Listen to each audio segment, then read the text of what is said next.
नमस्कार विद्यार्थी मित्रांनो. आज आपण सिटिंग अरेंजमेंट म्हणजेच आसन व्यवस्था हा रिझनिंगमधला एक टॉपिक बघणार आहोत. या टॉपिकवर प्रत्येक एक्झाममध्ये कोणत्याही स्पर्धा परीक्षेमध्ये 2 ते 3 हे प्रश्न असतातच.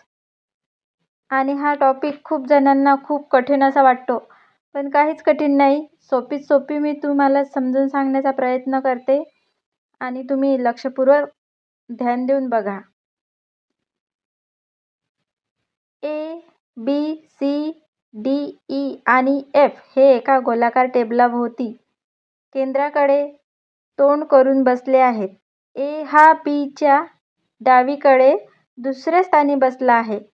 ई हा एच्या लगतच डावीकडे बसला आहे. सी हा एफच्या लगतच उजवीकडे बसला आहे. तर डीच्या संदर्भात सीचे स्थान कोणते आहे? तर बघा, आधी आपण काय करायचं आहे, एक वर्तुळ काढायचं आहे. एक वर्तुळ असा काढून घ्यायचा आहे आणि किती किती आहे ते मोजून घ्यायचं आहे. किती नंबर्स आहेत? 6.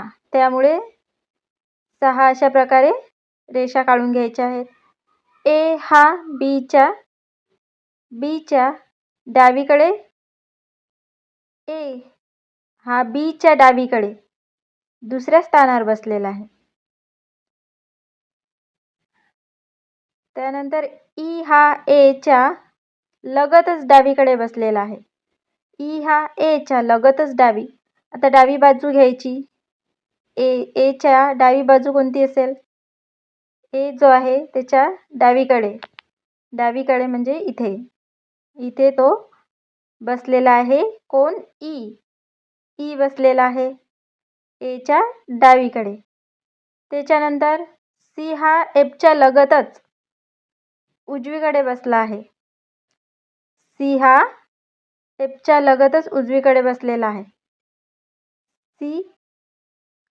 सी हा एफच्या लगतच उजवीकडे बसला आहे.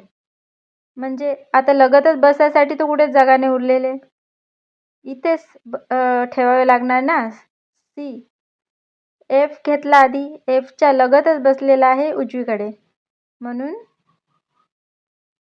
आणि तर डीच्या संदर्भात सीचे स्थान कोणते? आता एकच उरला होता डी. तर डीच्या संदर्भात सीचे स्थान कोणते? जर इकडून बघितलं तर उजवीकडे तिसरा येईल. तो उजवीकडे तिसरा दिलेलाच नाही म्हणून या साईडने बघायला लागेल. डावीकडून तिसरा, तर डावीकडून तिसरा दिलेला आहे म्हणून ऑप्शन 3 नंबरचं हे बरोबर होईल. आलं का तुमच्या लक्षात? बघा, एकदम सोपं आहे. फक्त तिथं नंबर ठेवायचे आहेत आपल्याला.